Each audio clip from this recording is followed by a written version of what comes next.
So I'm just going to review Bailey's car today. Got a big boy fucking air filter here. Yeah. 5 cylinders. Yeah.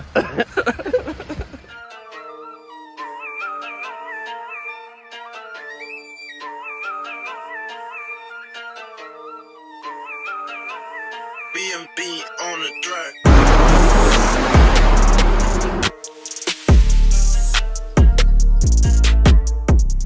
How's it going, everybody? Welcome back to the channel. I've had the car now for 8 months. I was going to film this video a long time ago. However, there wasn't actually enough things I could think of that I disliked about the car. Some of these I do really hate. Some of them are completely fixable and some of them are just annoying. So I'm going to go through 7 things that I don't like about the car. So starting with number 1, this one to me is a real pain in the ass. When you first buy a car, you don't expect to have to put any money into it to make it work unless you're buying a car that you know is broken. My point is, the Rs3 8P has got a common issue where the injectors aren't very good. Components inside the baskets and the filters, they need replacing. They need either refurbing to make them stronger, or they need to be replaced for the Rs3 8V injectors to make them perform as they should. So this is the case with every single Rs3 8P. They all have this injector issue. If you don't go and fix the problem, it's going to cause lots of issues in the long run for your engine, lots of misfueling, and I believe specifically cylinder 1 gets really buggered up and it can lead to engine failure. So that's something you need to get sorted out. It can cost hundreds of pounds. Just as well get your inlet manifold and injectors cleaned at the same time. But yeah, for me, number 1, that's probably the most annoying thing about the Rs3 8P. I have made a full video, guys, on this issue, where I got it fixed, how much it cost, and everything in between, basically. So you click the top right corner of the screen, I'll take you to that video and you can hear all the details. So moving on to issue number 2. This one, again, is a massive common issue, especially with the Rs3 8P. I'm assuming it might be an issue with other Quattro cars as well, with the all-wheel drive system, and that is going to be the steering wheel wobble. One of the most talked about things in the Rs3 pages on Facebook is the issue with the steering wheel wobbling. For me, it does happen after about 60 mile an hour. It doesn't really ease off either. It will keep going for as long as you increase your speed, it will still wobble, but it doesn't really happen until about 60. And this is simply because of the tyres, wheel balancing. Obviously the wheel wobble can be from other things too. It could be drive shafts, it could be wheel bearings, but mainly on these cars you're going to find that the issues causing your steering wheel to wobble are different tyre patterns, which I've got at the front. Since I've replaced the back two to the Michelin Pilot Sport 4S's, they're now the same, and I'm pretty sure that has reduced some of the wobble in the steering wheel.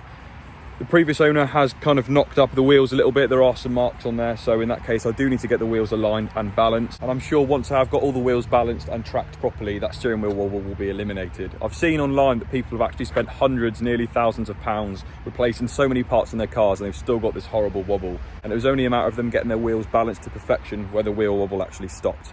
I'm going to try and get a shot for you now of me going down the bypass or something and demonstrate this wheel wobble.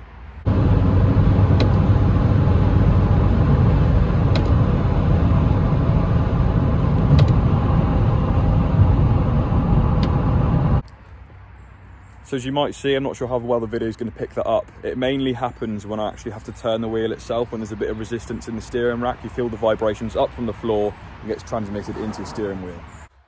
So moving on to number 3, something inside the car. This is another Audi owner pet hate, and that is going to be the cup holders in the car. In the back, you've got 2 which pop down from the center armrest, which is completely fine. However, in the front, you get 1 and a weird little pocket, which is tiny, which I don't even know what you could fit in there. I'll show you now quickly. A weird little pocket here, which I don't even know what you're going to fit in there. Keys or something, but definitely not a cup. Got some little firecrackers down there, forgot they existed. Anyway. Here's your coffee cup, you stick it in there, and it's kind of in a really inconvenient place. It'd be much better if it was somewhere down here, but however, they've got this little tray thing, which I do use. I put loads of crap in here. It would probably be a bit more convenient if you could stick cups in it, but then again, it's going to interfere with your air conditioning switches. So it's something really annoying, but it is what it is.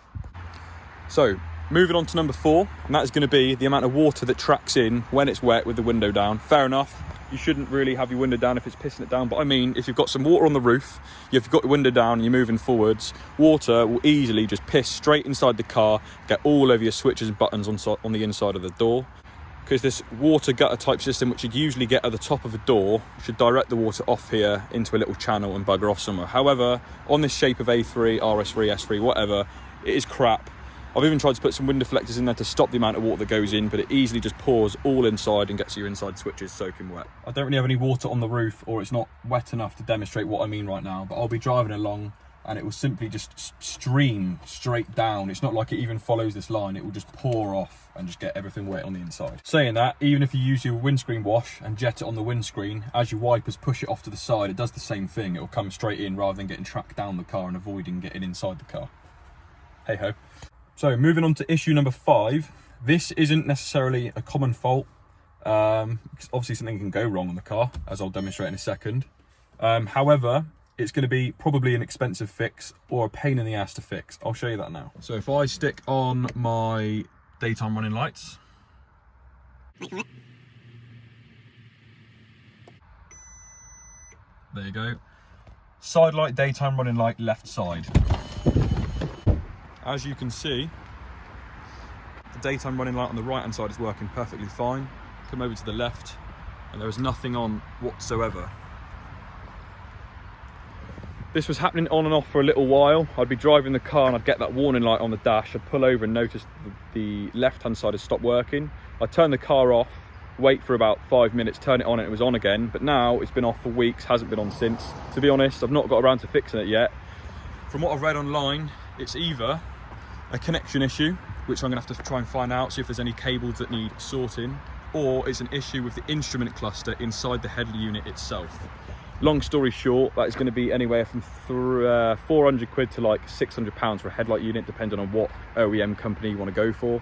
But that is something really, really annoying that I thought I'd add to the list because I hate it about the car. It looks so crap. It's got to the point where I just turn them off completely because I think it's more annoying having one than none on at all while driving. So, issue number 6. Not really an issue. In fact, yeah, it's not an issue at all. It's just something that bugs me a little bit. Let me demonstrate. So if I turn the engine on